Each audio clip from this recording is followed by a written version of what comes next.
Anak, nakita mo ba yung cellphone ng tatay mo? Nilagay ko dun sa loob ng kabaong niya bago siya ilibing. Ha?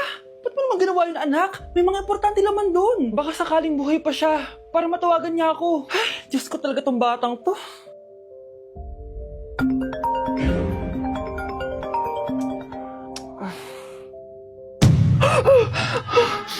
Matawag si tatay. Nay, kailangan natin pumunta sa sementeryo. Tumawag sa akin si tatay. Anak, pwede ba? Wala akong oras makipagbiruan sa'yo. Marami pa akong tatapusin trabaho. Pero nay, pag di ka pa tumigil, kukunin ko yung cellphone mo. Tay, sumagot ka. Alam kong buhay ka. Sa lahat ng pwede kong makita, ikaw pa talaga. Jessica, tinatawagan ko lang tatay ko. Nababaliw ko na talaga, no? Patay na tatay mo, di ba? Baliw. Hindi, buhay siya. Ito tandaan mo. Kapag hindi ka pa tumigil sa kabaliwan mo, susunod ka na sa tatay mo. Sinabihan akong baliw ni Jessica tapos sinaktan niya ako. Totoo naman, di ba? Nabuhay ka. Anak, nabalitaan mo na ba? Ha? Ang alin, Nay? Patay na si Jessica. Natagpuan siyang walang buhay dyan sa may ilog. Ano? Ay, Diyos ko, kawawang bata. Tay, sumagot ka na please. Ikaw! Ikaw ang pumatay sa anak ko! Ano? Eh siya nga to ng away sa akin eh. Ikaw ang huli niyang kasama. Tandaan mo to. Isusunod kita sa tatay mo. Tay, hindi ko na alam gagawin ko. Sinisisi ako ng nanay ni Jessica sa pagkamatay ng anak niya. Natatakot ako. Anak, yung nanay ni Jessica. Oh, bakit, Nay? Pinatay daw. Binitin sa may puno. Ano? Nakakatakot na dito sa barangay natin, anak. Sinong pumapatay sa kanila? Nay, may tao. Sino po sila? Magandang araw po. Ako po si Detective Jason. Ako ang may hawak sa investigation case sa pagkamatay ni Cheska at ng kanyang nanay. Bakit kayo nandito? Dahil dito.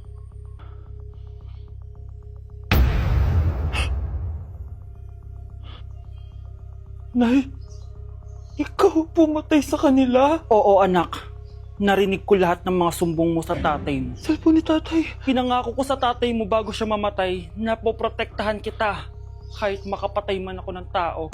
Sumama ka sa akin, ma'am, para ma-interview ka namin. Tandaan mo to, anak. Kahit nasa kulungan ako, poprotektahan kita. Tumawag ka lang.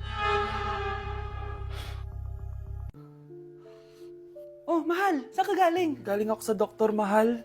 Nagpa-check up ako. Oh, anong sabi? Malala na daw yung damage sa kidney ko, mahal.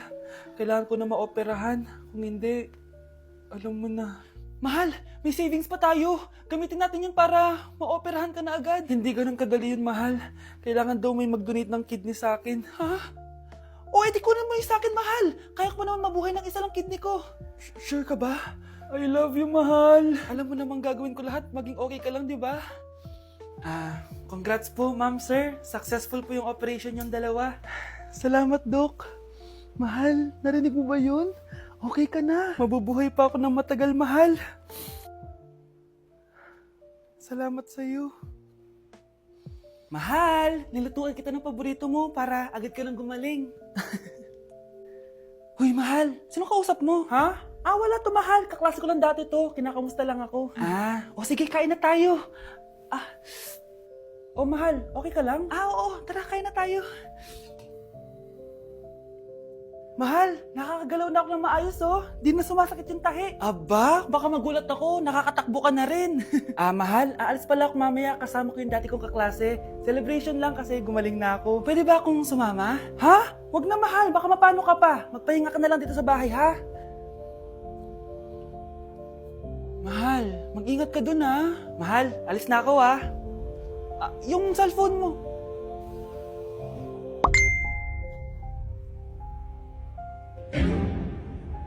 Sino to?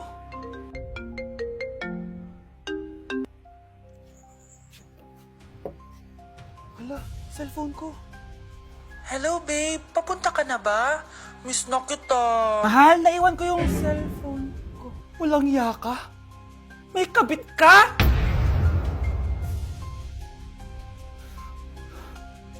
Mukhang mainit na naman yung dugo niya.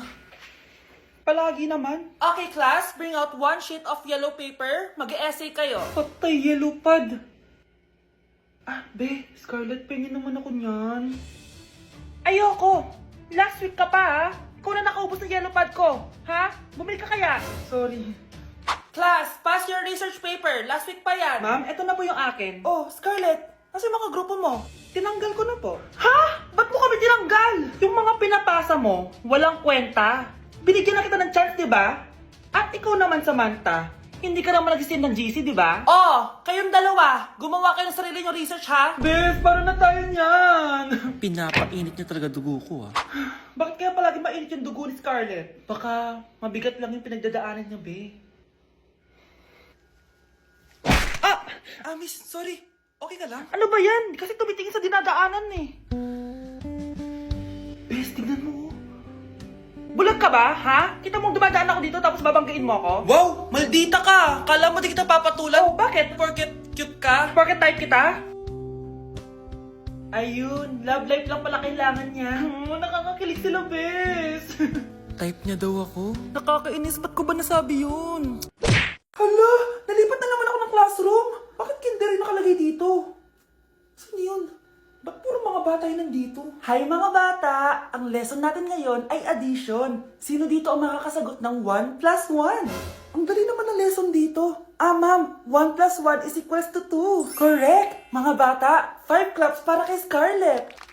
Hindi niyo ba alam yun? Mga bata, science na tayo ha? Ilan ang planeta sa solar system natin? Ba't walang nagtataas ng kamay? Ma'am, there are 8 planets in our solar system. Correct! Siguro nag-a-advance reading si Scarlett. Lo, ba't parang walang alam yung mga kaklase ko? Okay, tatatakan ko ng star sa kamay ang makakasagot neto. What are the primary colors? Ha? Ba't ang dadali na subject dito? Last sem, nag-research lang ako eh. Ma'am, the primary colors are red, blue, and yellow. Wow! Mukhang may magiging top 1 na tayo ah. Hala, mukhang magiging top 1 pa ako dito. Namali siya ng classroom. Scarlett Iha, namali ka daw ng classroom, oo. Lumipat ka na lang dun sa grade 12. Ano? Siya ba'y napunta sa kinder? Alright, may bagong dating tayo, class. Miss, pwede mo bang sagutin itong nasa blackboard? Ano yan? Madali lang yan. Madali? Sir, babalik na lang pala ako sa kinder. Buti ba doon magiging top 1 ako? Bye! Hello, nalipat na naman ako. Nasaan na naman yun? Ha? Kailan pa nag-aircon sa classroom namin? Alamig. Class, bring out your iPad and Apple Pencil. Mag-lecture tayo, okay? Kopyahin niyo yung nasa projector. Ano daw? iPad na gamit ngayon? Grabe, ang iyaman naman ng mga tao dito. Ma'am, pwede mo ba ako magsulat sa notebook? Ha? Wala kang iPad? Class, di ba nasa school requirement natin na dapat may iPad kayo, okay? So, babalik ka na sa nanay mo. Di na usay notebook dito. Wala naman kami pambili nun eh. Oh, class, i-share nyo naman kung saan kayo pumupunta tuwing weekends. Ma'am, nasa Japan po kami tuwing weekends kasi malamig dun tapos may snow pa. Ma'am, sa Paris po kami. Nandun po kasi yung Eiffel Tower tapos sila mami po kasi mahilig mag-shopping dun eh. Lu, ang bongga naman ng mga to. Oh, ikaw Scarlett. Sa kwarto ko lang po, ma'am. Kailangan po ba umalis? Hindi naman. Siguro mas gusto ni Scarlett yung nagpapahinga siya sa magandang kwarto niya. Class, magkukulak ako ng class funds ha? 1,000 each student lang. Ha? 1,000 yung class funds dito? Ma'am, card po yung mode of payment ko. Sure, patap na lang. Ayan. Ma'am, ako din po card. Ayan, okay na. Wala na akong pera. Ma'am, pwede ba ako bumalik sa dati kong school? Ang yayaman kasi ng mga tao dito eh. Ay, ganun ba? O sige, i-drop na lang kita ha? O ito po ma'am, card na lang. National ID. Kuya, try mo po yung sikat na mango na ice cream. Mango na ice cream? Mango is my favorite flavor, so let's try it. Wow, parang ang sarap niya. Tara, bili tayo. So, papunta na ako sa convenience store para hanapin yung famous na mango na yan. Sabi nila meron daw dito sa Vietnam. Kaya pumunta ako dito sa Circle K. Guys, meron dito oh. Hello, kompleto. Guys, excited na ako matry ito. Bilhin na natin. Grabe, napakamahal naman ng mga yan. Ayun guys, binili ko yung mango, yung lemon, tsaka yung peach. Eto na sila. Tikman na natin. Unahin na natin tong si mango kasi ito yung pinakasikat. Sirain ko na. Wow! Mukha talaga siyang mangga in real life, guys. Tapos dito siya hawakan. Okay, unang kagat.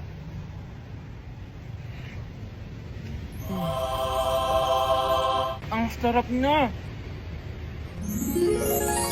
Lasa talaga siyang mangga, promise, na may konting gatas. Medyo maasim din siya na onte. 10 out of 10 to sa akin, guys. Okay, next naman itong peach. Mukha siyang puwet ng bata, oh. Okay, kagatin na natin. Ang nostalgic ng lasa niya.